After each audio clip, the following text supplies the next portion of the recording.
As some of you might know, I'm a big Blood Angels fan. They were my favourite faction as a kid, and you would think that the new release, the new previews, would have me acting up, acting out. But if I'm honest, I'm left whelmed, almost disappointed.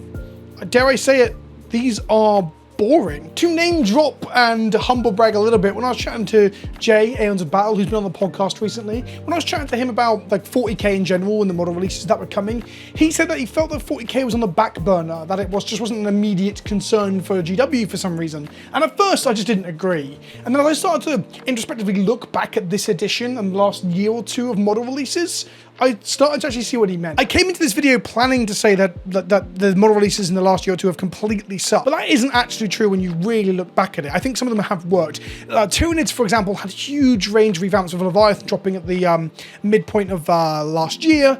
And for the most part, they've done a great job at capturing the essence and keeping what made those units whilst bringing them up to a newer scale or newer look. I will say that the majority of the Tyranid releases were still very safe. It was not that extravagant or weird or wild considering the things you could do with Tyranids of all things. And to also, you know, load up this shit sandwich with some positives at the beginning, because that's what we're meant to do, right? Good thing, bad thing, good thing. Well, anyway, the release for like Black Templars, for example, in recent time has been phenomenal. Like the Hellbrecht glow up is awesome. This is the kind of thing I'd like to see more of, is that they don't shy away from the idea of creating diorama style bases. They did this for the Lion as well. He's got two dudes just hanging out with him as he rocks on. A design thing that AOS engages in with a lot, and 40k kind of just completely ignores when it comes to a lot of its larger models. So I think the Dark Angel re-release for the most part was okay and kept its spirit. I think the Black Templar one was beyond okay. I think it was really, really good. Hellbrecht, the Grimalda sculpt for the most part, and the Sword Brethren and similar, adding like new stuff, well not new, but revamping old units and still keeping the essence of what they were. And this brings me to the bad stuff. The new Blood Angel release. The first thing we saw from the, coming out of the rumors was this, the Death Company box set, where we're getting a resculpt of both Lemartes and Astarath, two named and iconic Blood Angels characters, alongside jump and non-jump versions of the Death Company and a Death Company Dread. Now, if we just look at the characters real quick, Astarath is fine. I think that he's lost quite a significant chunk of his original character, and this is like sort of the point I'm going to speak to, is that old Astarath had personality. I think the old Astarath mask is better. I think that being on the pom plumes of like parchment is just a choice that gives you a very, very good idea of what this guy is up to. It has that grimdark element to it. And I also think the posing on the old one, even if it is tiny and old, is so much more interesting than jumping off a rock, because it's suspended by the parchments. Beyond that, there's a lot of minor details that have been removed. The bones tied to his hip, the scroll was tied to his hip, and namely, the meme of the nipples. Now, I'm going to talk about nipples quite a bit in this video. The video might even have a thumbnail mentioning nipples. And this is a meme in a way, like free the nipple, bring back the nipple, where's my nipple gone? Nipple-Gate, if you will. And we're going to notice that across all the Blood Angels line, they removed all the nipples. And nipples have been a big part of Blood Angels design philosophy or iconography for quite some time. From the original Sanguinary Guard to original Astarath to the upgrade sprue for the Firstborn, nipples have been around for a while on the Blood Angels look. It's part of their vibe. And the reason for that is they have this one part sort of like Roman Catholic, one part ancient Greece sort of like visual aesthetic. They get half of it while the Ultramarines get the other half of sculpted golden abs and pecs and nipples. It's part of their look and their vibe. They're very much concerned with keeping up appearances, looking good on the outside to the other chapters, when in reality they're all like going fucking mad behind the scenes, but also just to look beautiful. Aesthetics is one of the biggest points of being a Blood Angel. Blood Angels are cursed with the need to drink, or the desire to drink, the blood of their opponents, and also this psychic echo, the death knell of their Primarch. Both of these things have been deep, dark secrets that they've hidden, and they hide them in a way that like emulates Catholic guilt in some ways. That they have sins of the past and sins of the father that have been passed down, and they want to, like I said, keep up appearances. And thus they focus on poetry and art and aesthetics or aesthetic principles that allow them to hide the deeper, darker, more feral element to their characters. It's quite an important part of what makes them different to other Space Marine factions. So when they start to undo this somewhat. They remove some of the abs, or simplify them down to being panel armor, and they remove nipples. I feel like it's actually removing part of what made Blood Angels kind of unique. And on top of that, Inquisitor Cortiaz also had his nipples removed recently. This model's been a meme, right? There's been a lot of jokes about just how bad this is. And truth be told, it is bad. I think old Cortiaz was such an iconic and imposing character. And then you've got new Cortiaz where, my fucking god, where do we even start with this? Old Cortiaz has the nipple ab armor, which is completely and utterly removed from Cortiaz. He's not a Blood Angel, so I can perhaps get behind the idea of updating that look.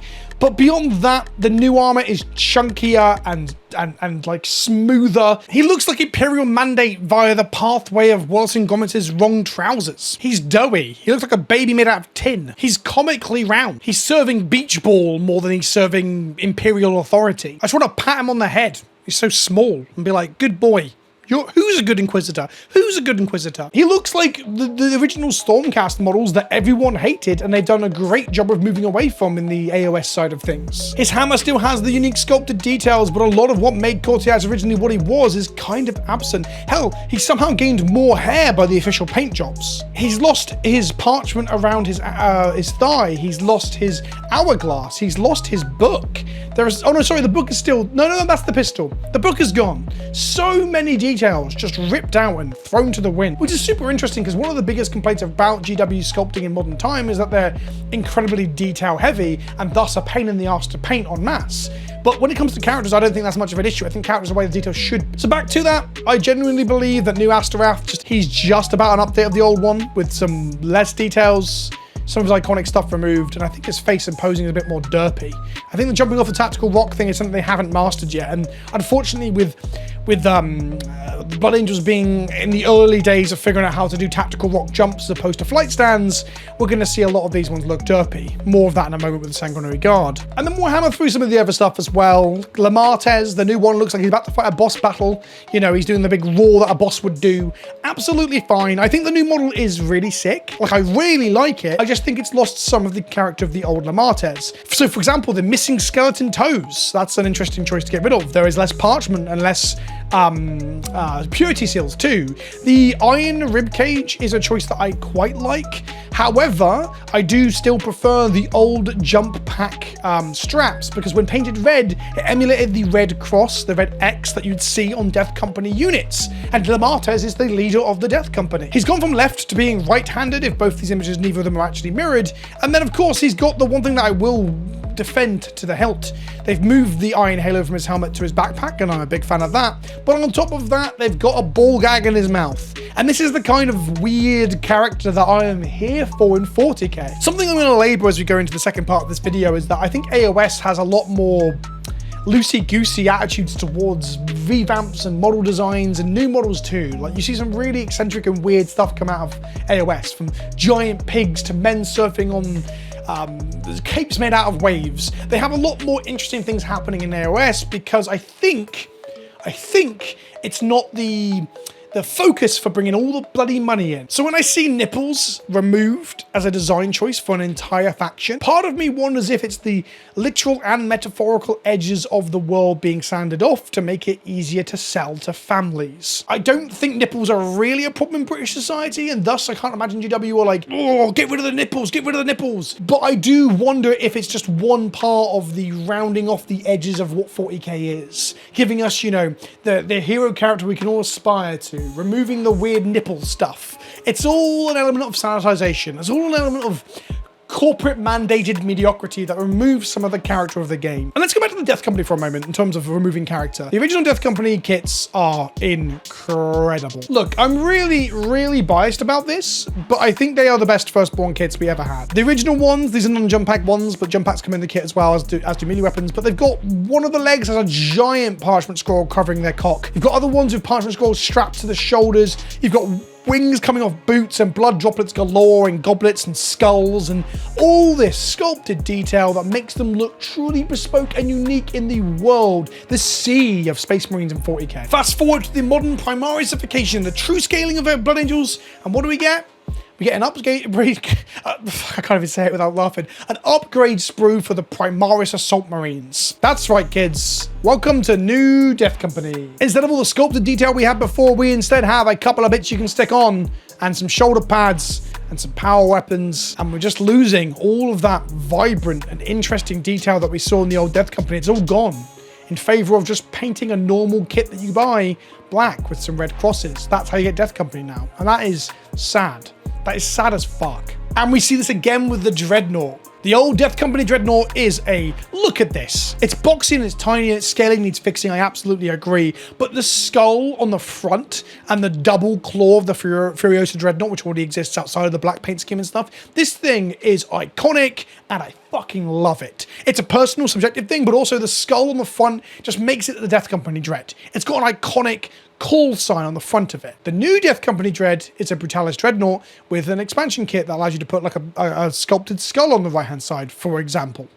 It's so uninspired, it's so boring, it's so pedestrian. I already own a Death Company Dread because I made one, because the Death Company were my favorite thing as a kid. So when I came back to the hobby, I just wanted as much Death Company as I could.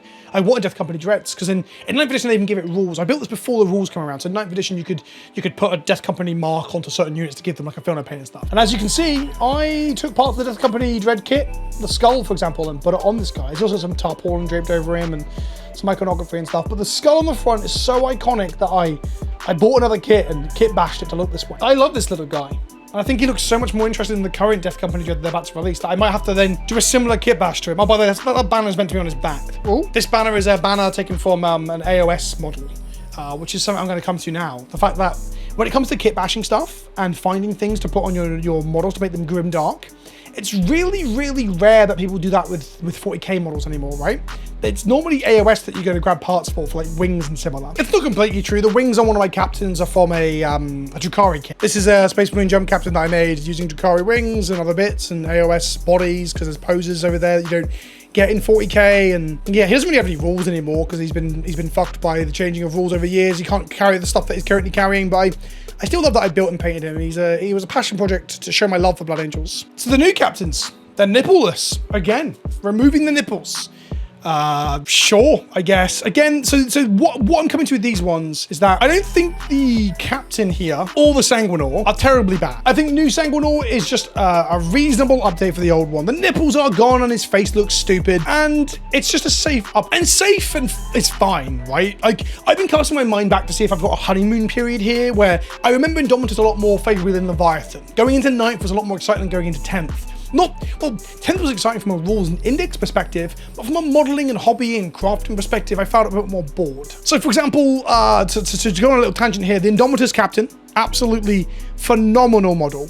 Like the fact that he's carrying a shield with his the former captain before his bones attached to it as a relic of the Indomitus Crusade just gives this grim darkness that, I don't think it's dark, it's kind of grim derp to an extent, but I love it because it's so flavorful and wild. We've got a man with an executioner's broadsword and a giant hourglass just strolling along like the badass that we expect from 40k. And the Indomitus Ancient, which has one of those things that you might actually want to kit bash elsewhere in your army, this banner with a skeleton with cybernetic implants stuck to it and stuff. This guy's never had good rules. But my god, is the model fucking stellar, right? The Indomitus Marines felt like a growth and expansion and a new thing for what the Marines could do in 40k. And then we come to Leviathan, and Leviathan was kind of pedestrian and boring. Like, this Terminator captain is ostensibly kind of hot.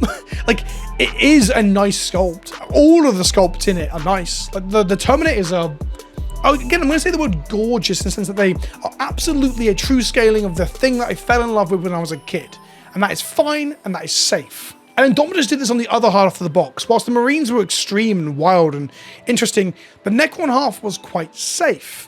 So, for example, the change from the classic warriors to the modern warriors is not exciting or new. It's a correct adaptation to a new scale and an update to new design technologies and philosophies without losing what they had before. I think the new warrior sculpts were great. Hell, one of the things we could say that was good about it is that I guess it came with a few head options. I think there's like at least 5 or maybe 8 spare heads, so you can have damaged and destroyed heads to add to the undead look of the warriors at the time. And this is coming to my final point, is that a respectful, like, bog standard upscaling is fine. For example, the Terminators going from what they were previously to what they are now with Leviathan is kind of what everyone just wanted anyway. They didn't want the Indomitus pattern Terminators, that's what they're called, by the way. It was Indomitus Dreadnoughts. I can't remember if the classic Dreadnoughts or the classic Terminators are called Indomitus. Tell me in the comment section below.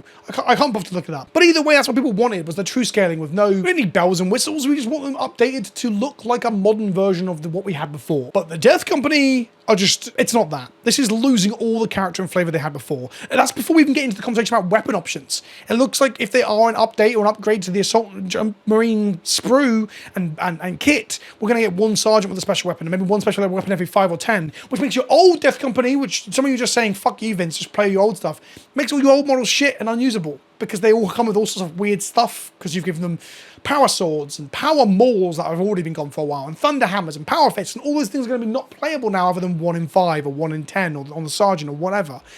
And that is a problem in itself because you can't even play the old stuff. And that brings us to the crowning point of the video that I'm making, is that the new Sanguinary Guards suck. They suck so fucking hard. The old Sanguinary Guard are derpy as fuck as well. So it's old Sanguinary Guard on the left, new Sanguinary Guard on the right. They needed to be upscaled, they needed to be updated. The old ones do look kind of terrible. I absolutely agree with you. When I came back to the hobby, and these got introduced since I was a kid, so these were not part of my nostalgia for Blood Angels. My Blood Angels nostalgia was red armor and black armor. Gold armor was reserved for Dante and Tycho only with their artificer armors, but now we have it on jump pack fighting men. And I started playing with them, and I fell in love with them. Dante's honor guard, you know, they fucking slap. Their rules are often very good. They're the cool, bespoke, unique unit for Blood Angels. Love it. But they look derpy, right? There are cool things about them. The masks are cool. I've bought multiples of these kits to use their masks for Kitbashing. The mask that I just showed you on my captain a moment ago is from this kit. The wings, I think the wings have aged pretty well. I think the wings look great. One of them carrying a banner is a thing that I wish 40k would not move away from. I guess it is on the new kit. I've just realized that this is meant to be the banner, and I quite like it, but I prefer it to be bigger and more bombastic. But on top of all that, we've got the nipples being removed. We've got a lot of the sculpted details are gone. If we look at the new kit, from what we've seen so far, there's no wings. There's just the flight paddle wing things that we saw on Dante and on Astorath as well. I thought the Dante resculpt was kind of boring too. But this isn't just boring. This isn't just removing some of those sculpted details. This is changing the unit fundamentally. From the looks of things, they're going to be squads of 3, not what they are now, which is 4 to 10. So that means a lot of people are going to have too many Sanguinary Guard in their collection. I currently own 30. So that's fuck me, I guess. And they're going to swords and spears, and the spears are an interesting addition, and that's something cool and new, and that's the kind of thing I'm looking for, right? Some sort of outside the box thing, but then we're losing axe and fists, I guess. There's no mention of those, so we're losing some options that already existed. You never know, maybe the rules will still accommodate for those loadouts still. That'd be awesome if we got the new stuff and the old stuff being able to be mixed together, but I doubt it strongly. Going to smaller elite things might even fit the fluff of what they're meant to be. In the lore, I think there's only like 9 or 10 of them in existence. It's a lot lower than 30. I just know that like when you bring 3 squads to 10, you're actually playing something that doesn't actually exist in the 40k canon. So that's kind of, it's good in a way to move towards that lore and fluff, but it's bad in my opinion to invalidate existing options in people's collections whilst also removing very cool, flavorful elements of them like the nipples and the wings. And on top of that, the sculpts just look awkward. Like, look at the leg positions of the rocks. It's the bit I mentioned earlier at the beginning of the video. Like, it's a new thing they're trying a lot more to get away from flight stands because flight stands sucked. And to be fair, the old Sanguinary Guard were all jumping off rocks too, but even the old Sanguinary Guard are kind of jumping in a way that the new Sanguinary Guard are too. Like, how have we gone, like, what is it, 15, 20 years and they don't look any better? Maybe the new ones look marginally better in their dynamic posing. But, yeah, I am whelmed in some aspects of the update and thoroughly disappointed when it comes to, like, the Death Company and Sanguinary Guard getting, like, all of the edges sanded off, both metaphorically and literally when it comes to nipples. And it's not that GW don't make good shit. They often make very good shit. Like I said, the Black Templar stuff, I'm jealous of it. The updates to like the Lion, or he came back obviously, but the Lion and Helbrecht are so much more extreme and exciting than the stuff we saw with Blood Angels. Dante was very safe, but he was quite literally safe in that way that I mentioned about Necron Warriors earlier. It was just Dante, but bigger. I can take that, I can accept that. We don't need to reinvent the wheel of Dante. The Sanguinor, on the other hand, is like a arguably a demonic entity, part of Sanguinius' soul just floating around and manifesting in their time of need, coming out of the skies, descending upon a battlefield or a ship to fuck the enemies up. And what do we get? Well, at least they kept the scrolls. If they'd removed the scrolls, I'd have been absolutely livid. So at least we got some of his old, cool, unique design aesthetic kept. But like, they could have made him larger, they could have given him a bigger base, they could have made him some sort of diorama thing, they could have given him swirling energy vortexes or anything to make him the force ghost of the Sanguinius Primarch that he kind of is. Remember, the Blood Angels are never getting a Primarch because he's dead. Bringing back the Sanguinius would be kind of counterintuitive and damage a lot of the ending of the Horus Heresy, so I don't think they should ever do it. So the Sanguinor is our shoe-in, it's our step-in. So maybe rules-wise, he might play like a Gulliman or the Lion or whatever. But visually, he's kind of dull, right? That's the place where the experimentation should have happened. Not with the classic squads, or Dante even, so I guess they got it right there. It should have been the Sanguinor that got something new. The reason I think AOS gets away with doing cooler stuff all the time, in terms of like the centerpiece models and the stuff they do, the bases of extra critters on them, and all the unique and cool angles they take with the non-human factions. The reason for that is that I think AOS is not the breadwinner for GW. I think it's successful. It seems to be making money, otherwise they didn't they would be doing the addition to what they're doing.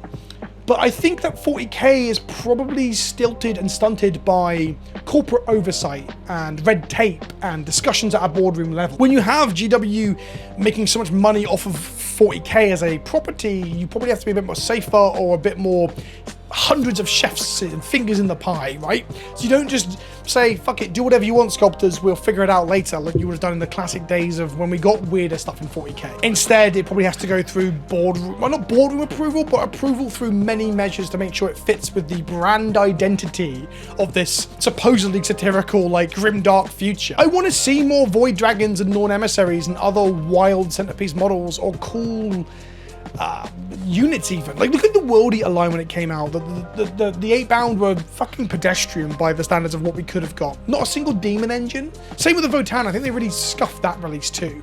I think the 40k over the last several years has not done a good job with introducing its new factions, nor its updates to old factions a good percentage of the time. So that's where I'm at with the Blood Angels re-release. I'm sad to see it. I'll end up getting some of it because I'm a little dirty bitch, but I think I'm just going to play with a lot of my old Sanguinary Guard and my old Death Company, and maybe I'll get the new Sanguinor for his size update. He's okay, I guess. Just, nah. Let me know what you think in the comment section below.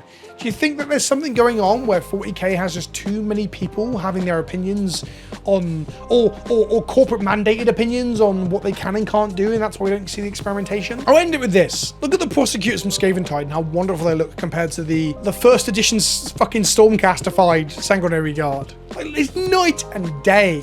Night and day. Thanks for watching. I'll see you in the next one. Ta-ta for now.